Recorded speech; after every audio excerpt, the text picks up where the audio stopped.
Hi everyone, welcome back to our channel. I hope you and your family members are doing good because that is the most important thing, and for rest we are here to talk. So we were following our pattern wise DSA sheet, and in this we were doing stacks topic and following third pattern, which is stack simulation and undo operation. Today we will do the next question, which is make the string great. And trust me, it's very similar to the previous one, which is remove all adjacent duplicate. If you have solved that question earlier, definitely you are going to make this on your own. So let's read the problem statement now. It says we'll be given a string here, as you can see, and we have to remove every small and capital letter, okay, but from the same family, like small e and capital E will get deleted, correct? So once it gets deleted, then small e and small e will remain same, as you can see here. So let's see the constraint. Constraint says s length can be till 100, means definitely brute force approach, means up to O of n square can also get submitted. Okay, so let's try to understand the problem in more depth. So problem says ki suppose here we have small e and then we have capital E. So small e and capital E now will get deleted, and also vice versa, means capital E and small e can also get deleted together. Okay, so like what approach comes to our mind? And brute force approach is very simple, right? We'll start iterating from L, we'll check the next character. Like that's how we think always. It's not same. Okay, we'll move on to this E. Obviously this and this E are same. So what we'll do, we will delete this and we will delete this. But the moment we delete now, all this right element will get shifted towards one position towards left, correct? And that, like any one deletion will cost us O of n time complexity, if you know that, correct? So definitely what we'll do now after deletion it will become LEETOTCODE. Now we'll be at here. Again we'll check if this are alternate, means one is small and one is upper. No, it's not. Okay, so now we'll move to the next one. Okay, no, it's not. So in this case we'll keep on moving. Let's talk about this case, second example. Okay, so what we'll do, we'll start from this A. Obviously this ith index value and I plus 1 are not in opposite upper and lower case, so we will not delete anything. Now we'll move to the next one, B. Yes, now this ith and ith plus is same, like alternate, so we will delete both of these. So the moment we'll delete I and I plus 1, it will become A, C, C, correct? Now we will go at this A. Okay, do you think we should go at next A?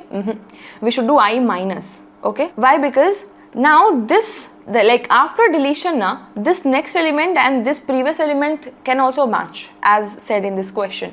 All this we have already discussed in the previous question as well. So if you still have doubt ki like why we are going so fast, you can watch that video to understand it more clearly. Okay, so this A and like I and I plus 1, again they are same, so we'll delete. Okay, we will delete, and as I was already at 0th index now, so we cannot move I behind, correct?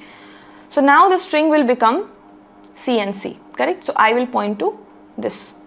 Yes, so now we'll see this I and I plus 1 again are alternate, so we'll delete, and at the end whatever the string is left over, which is empty string, that will be our answer, correct? So the time complexity in this case will be definitely O of n square, because first O of n to check, like to iterate the I index from 0 to n, and second O of n, why? Because we are deleting any character, then the rest characters are rearranging itself, correct? So that is why it is O of n square. But when we already know ki the time complexity is going to be O of n when we are using stack data structure, because that's the optimized approach whenever we have to look back, correct? So for the stack, the idea is very simple. We'll make a stack and we'll add the first character L.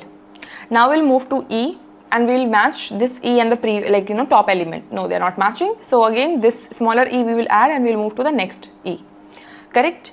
Now as this is capital and the top element is smaller, so definitely we will pop the top element and will not add this current E. Now we'll move, we'll add next smaller E. Now we'll move, add next smaller E, correct? Now we'll move next TCODE, correct? Now we have to return the string. This is for stack, correct? So one by one, like we will make a string builder of size stack.length, correct? And in that pop we'll add E here, then D will add here, O then add here. Why? Because if you will pop and you will add at starting now, so you will make, like at the end you will make the reverse string, correct? So again you have to reverse it back. So why not to make a string builder of size or array of size stack.length, and at the end you will start popping and pushing it here and then convert it into string. Yes, but don't you think it's little bit messy? Like, can we do this without using any extra space? Extra means like we are already making extra string builder to make our answer, correct? And also we are taking the extra stack space as well. Can we reduce this? If you have followed the previous video, we discussed how only string builder alone can make it possible. How? The idea will be the stack logic only, but we will not use a stack. So we'll use a string builder, let's say SB, and in this we will add L. Okay.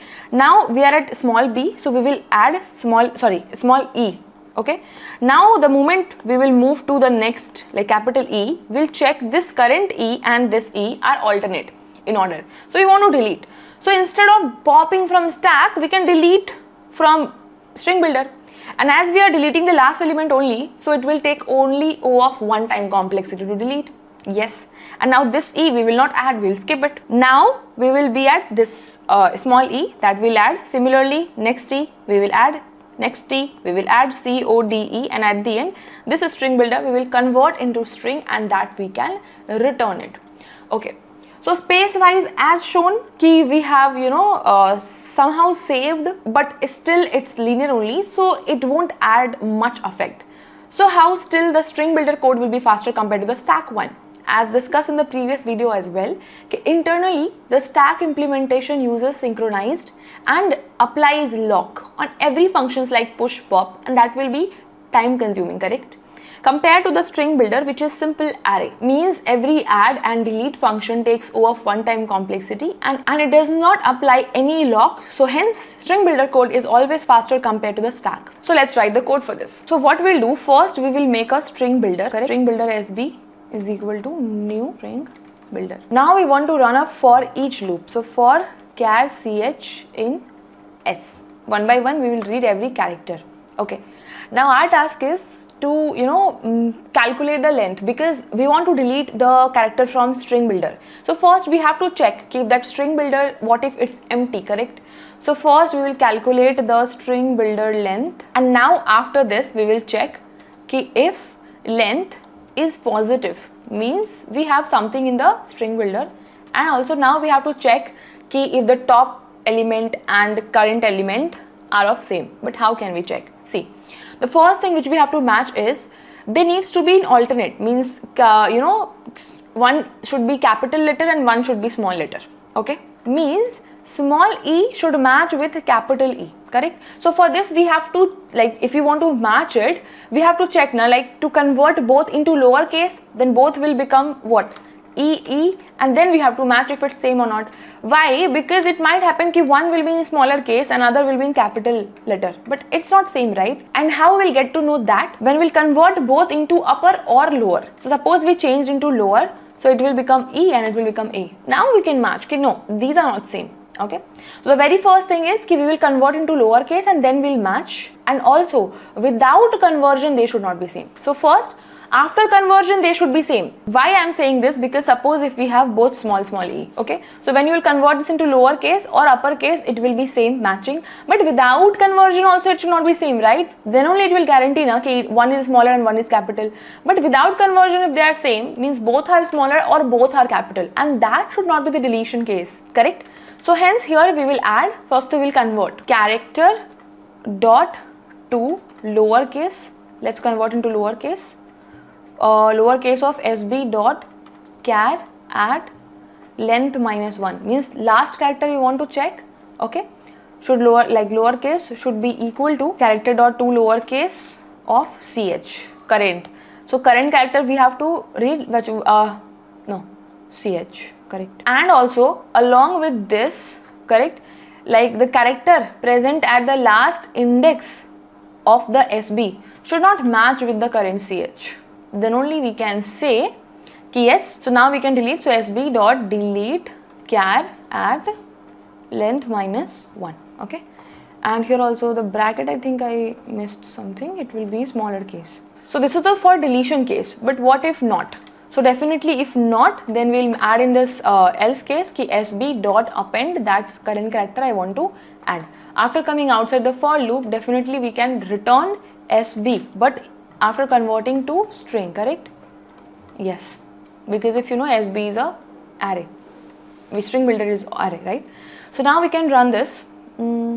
Okay, my bad, dot to char array. Okay, now we can run this. Okay, the same problem, the bracket, sorry guys. Now let's run this. As you can see, it's running, so now we can submit this as well. And definitely this will be faster. Why? Because the time complexity is O of n and the space is also O of n, that is, used by the string builder itself.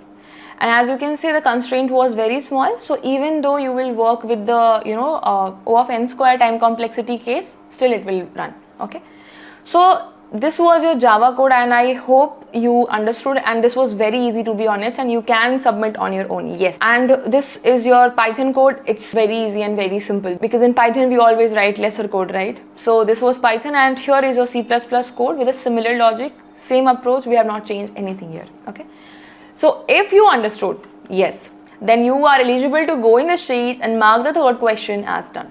Yes. So guys, if you are able to identify the pattern as well as per the question ki why we are using stack data structure, in what cases even string builder can be more faster compared to stack, then congratulations, you are actually learning DSA in depth. Means now you can identify questions on your own. And yes, if these videos are helpful for you all, please do give it a like. What are you waiting for? And please do let me know in the comment section ki yes, it's helpful and how actually you are able to think and build logic on your own. And if in case you guys are new to this channel, we are following the pattern wise DSA sheet, which is totally free, and I will add the link in the description. You can check it out. And that's it for today's video. Let's meet in another video with some more interesting questions and topics. Till then, keep learning, take care of yourself and your family.